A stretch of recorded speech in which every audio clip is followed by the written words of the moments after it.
پھر ان کے ساتھ اس کے مطابق بات کریں. آپ پہلے فیصلہ کر رہے ہیں, فیصلہ نہ بھی رہے ہیں, اور دین جو ہے نا آپ کہتے ہیں کہ جی بات چیت کرتے ہیں, تو کیا وہ اس بات کو کوئی بھی مانے گا یا اسپیشلی افغان مانیں گے یا نہیں مانیں گے؟ تو وہ طریقہ کار جو ہے وہ بہت اس میں اناڑی پن ہے. ٹھیک ہے, بہت شکریہ کامران عامر مغل صاحب پروگرام میں جوائن کرے تھے. یہاں پہ ایک بریک لیں گے, پھر واپس آتے ہیں.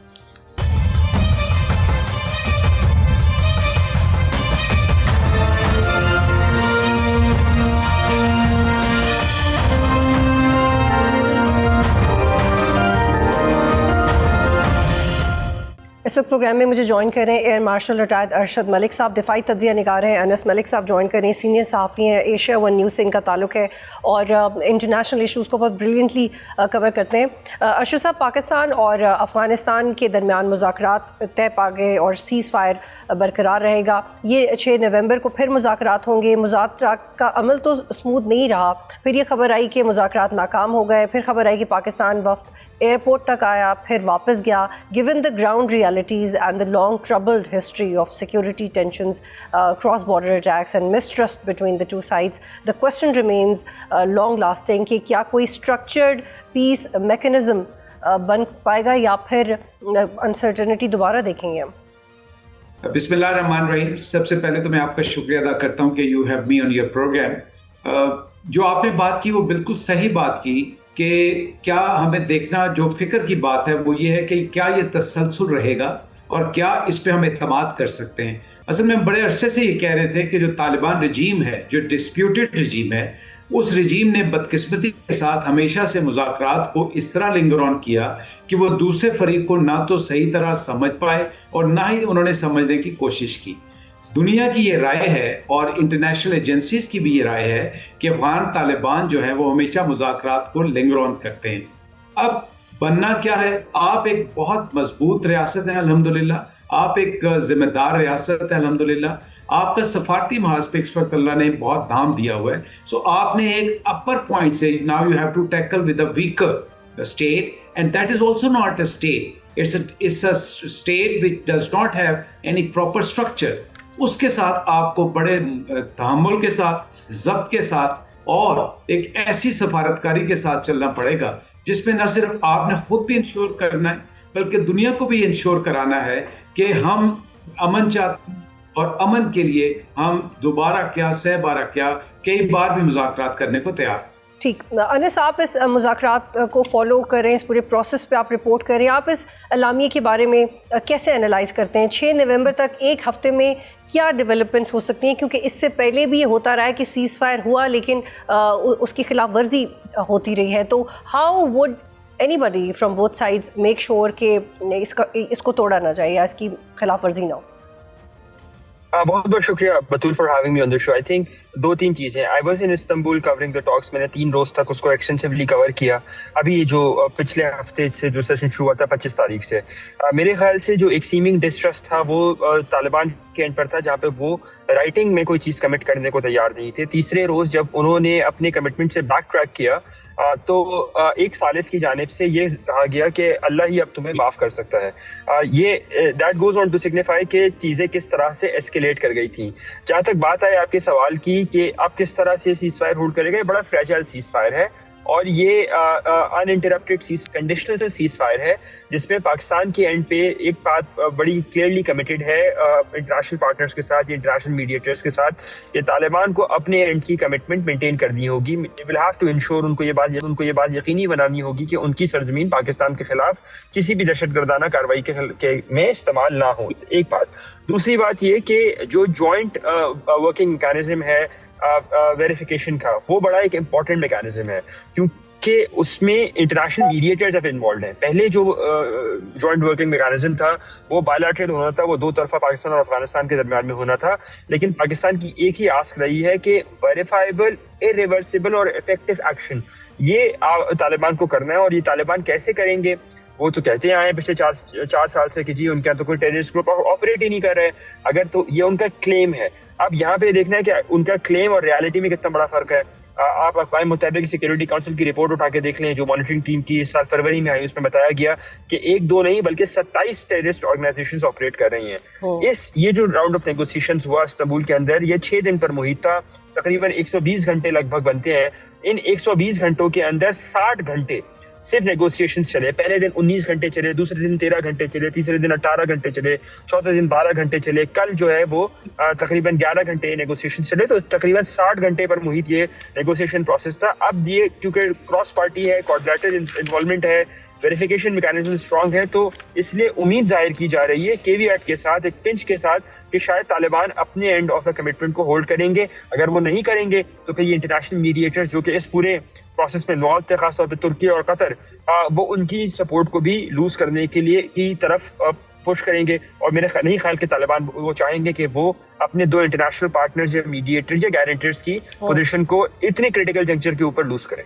بطول فیئر انف، کیونکہ اس سے پہلے بہت سارے چانسز ہیں جو ٹی ٹی اے لوز کر چکی ہے، تو ہوپ فلی وہ اس دفعہ نہیں لوز کرنا چاہیں گے کیونکہ ان کے اپنے ڈپلومیٹک سٹیکس بھی ہیں. ملک صاحب، کل قاری امجد عرف مزاحم کے مارے جانے کی خبر سامنے آئی، جو کہ ٹی ٹی پی میں سیکنڈ ان کمان تھے. ٹی ٹی پی کی ملٹری اسٹریٹجی یہ بنایا کرتے تھے، یہ کتنی بڑی ڈیولپمنٹ ہے ان کا مارا جانا؟ دیکھیے، یہ بہت بڑی ڈیولپمنٹ ہے، اور میرا ہمیشہ سے ماننا یہ رہا ہے کہ جہاں ہمیں سفارتی محاذ پہ بالکل ان کے ساتھ جانا چاہیے، مذاکرات کرنا چاہیے، بیکاز جب آپ مذاکرات کا عمل جاری کرتے ہیں تو آپ کو سفارتی محاذ پہ ایک اپر ایج ملتا ہے.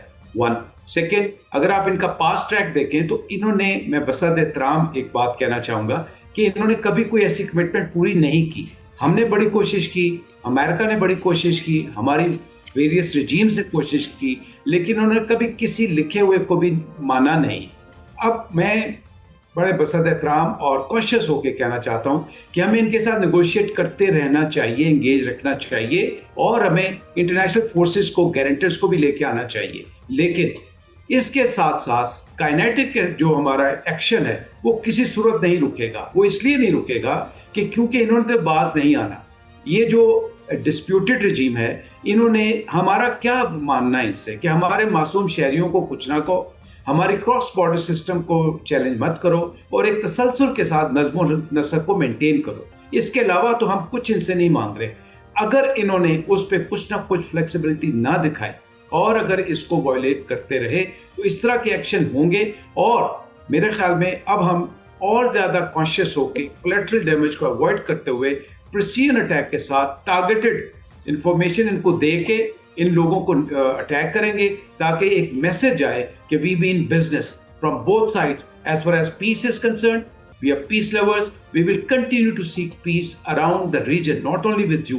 اور اگر کسی نے رکھنا ڈالا اور کسی نے معصوم شہریوں کو، ہمارے بارڈر کو در انداز کرنے کی کوشش کی، تو اس کا ٹھکانہ صرف ایک ہی. لیکن ارشد صاحب، یہ ذرا واضح کیجیے گا، کیونکہ 2 صورتحال ہے. ایک تو یہ کہ اگر آپ کو ٹی ٹی اے اٹیک کرے تو آپ اس کو جواب دیں گے، اور دوسری بات یہ کہ اگر ٹی ٹی پی آپ کو نقصان پہنچا رہی ہے تو کیا اس پہ ٹارگیٹڈ اسٹرائکس بھی وہ بھی سیز فائر کی کانٹیکسٹ میں آ سکتی ہیں فار اینی ریزن؟ کیا پاکستان ان کو بھی وقتی طور پہ روک سکتا ہے، یا وہ انکنڈیشنل ہے اور وہ پاکستان جب چاہے کرتا رہے گا؟ دیکھیں، ہمارا موقف بہت کلیئر ہے. ہماری لڑائی جو ہے یا ہمارا ڈسپیوٹ جو ہے وہ ان طالبان کے ساتھ ہے، بھلے وہ ٹی ٹی پی ہو، ٹی ٹی اے ہو، جو پاکستان کو نشانہ بناتے ہیں، پاکستان کی سوورینٹی کو چیلنج کرتے ہیں اور اس طرح کی ہر. ابھی تک ہمارا فوکس جو ہے وہ ٹی ٹی پی پہ ہے، اور ٹی ٹی پی کے وہ ٹارگٹ، پروون ٹارگٹ جو انٹرنیشنل ٹیررسٹ ڈکلیئر ہیں، جن کو انٹرنیشنل ایجنسیز ڈکلیئر کر چکی ہیں اور جن کی پناہ گاہیں ٹی ٹی اے کے پاس ہے. ہمارا اصل فوکس، اصل ٹارگٹ وہ ہے، اور اس کے آڑ میں جو ان کا معاون بنے گا، پھر وہ ٹی ٹی اے ہو، آئی ایس ہو، داعش ہو. ٹھیک، ارشد صاحب آپ کا جواب آ گیا. انس، گزشتہ دنوں ہماری کچھ اعلیٰ سفارتی ذرائع سے بھی بات ہوئی اور میں نے پرسنلی چیزوں کو سمجھنے کی کوشش کی، اور ان کا یہ کہنا تھا کہ ایک لمبے عرصے سے افغانستان کے ساتھ مذاکرات کو لیڈ کیا جا رہا ہے. انہوں نے 2 ٹوک الفاظ میں کہا تھا کہ ہم نے 4 سال بہت بات چیت کر لی ہے، پاکستان نے فیصلہ کر لیا ہے کہ اب ٹی ٹی پی پہ کوئی بھی معاملہ کمپرومائز نہیں رہے گا، اور اگر ٹی ٹی اے ہمارے ساتھ کوآپریٹ نہیں کرتی تو پھر اکراس بارڈر اسٹرائکس کو ایک نیو نارمل سمجھا جانا چاہیے. اور خواجہ آصف کے بیانات بھی آپ نے سنے ہوں گے. آپ کو لگتا ہے کہ اس ساری سچویشن میں ارسپیکٹ آف دا فیکٹ کہ یہ بڑی